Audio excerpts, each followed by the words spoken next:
Hey guys, Matthew here from the mmatt YouTube channel.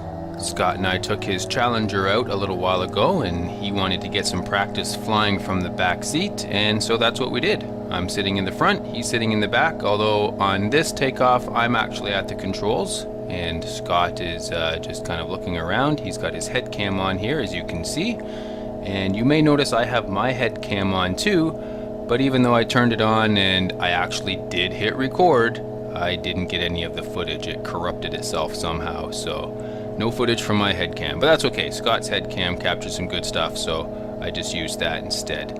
I also placed a couple of my cameras, one on his strut that you can see here, and in a minute you'll see the tail view that I stuck on there as well.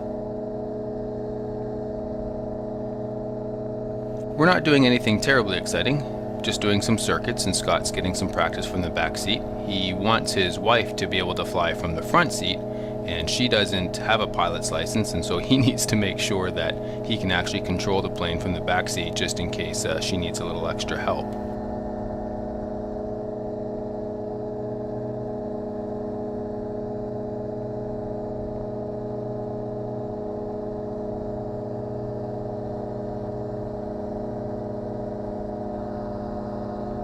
So there's the tail view, and as you can see, the camera certainly does not like propellers very much. It really makes them look weird.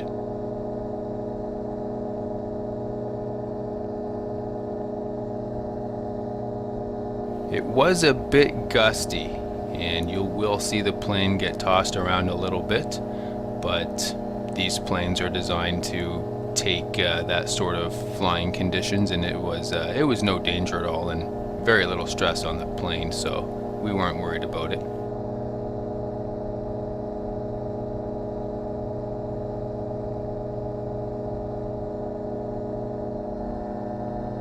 I wish I had something interesting to tell you here, because all we're doing is flying downwind and looking at trees, which isn't terribly exciting, but you do see some more of the turbulence as we fly over the top of this hilltop here. And any second now I give Scott control of the plane, so you can see my hand up there on the control stick, and in a few minutes I relinquish control and he takes control and he does the landing.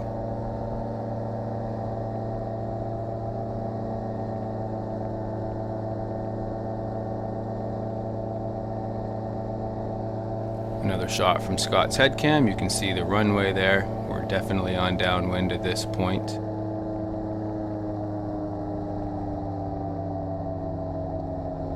You can see there really isn't a whole lot to see from the back seat. The front pilot blocks a lot of the view.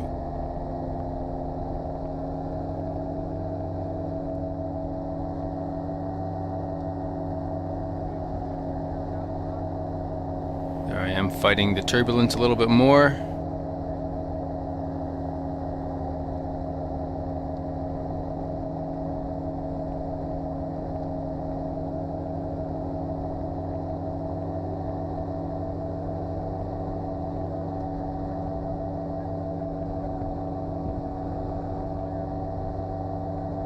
And there you see my hand come off the front stick. So it's now Scott flying. I'm just a passenger at this point, calling out airspeed and altitudes for him because he can't really see the dash all that well.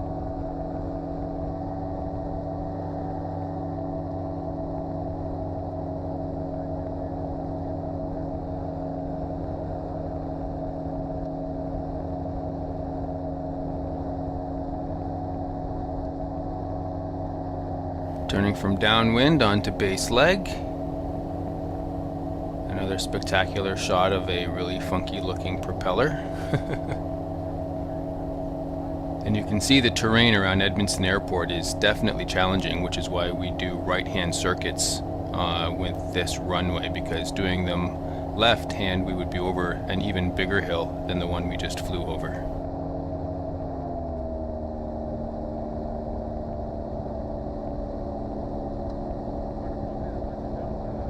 So there's the runway in sight now. Scott's rolling the plane back to level.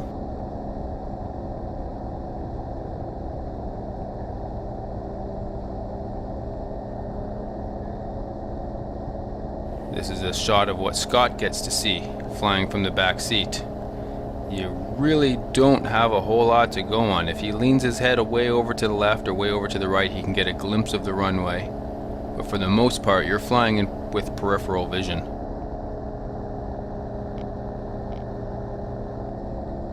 It's definitely possible though. I've done it before, and Scott manages to pull off some fantastic landings from the back seat. So it's definitely possible, and since this video was shot, he has flown with his wife in the front seat, so it was definitely a success.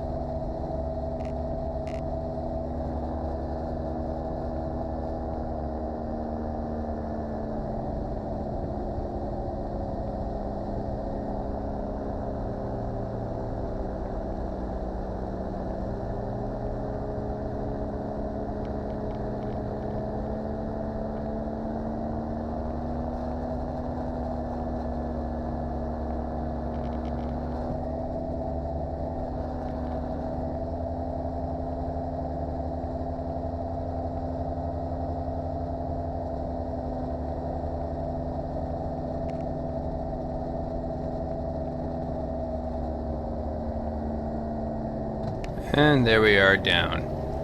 And the throttle goes back up and we go around for another try at it. That's all just as exciting as the last time, so I'm not going to keep filming and keep narrating here. I think that's enough for this video. I do hope you enjoyed it. Give me some suggestions of some other things you'd like to see, and I'll do my best to accommodate them. Thanks for watching, guys. We'll catch you next time.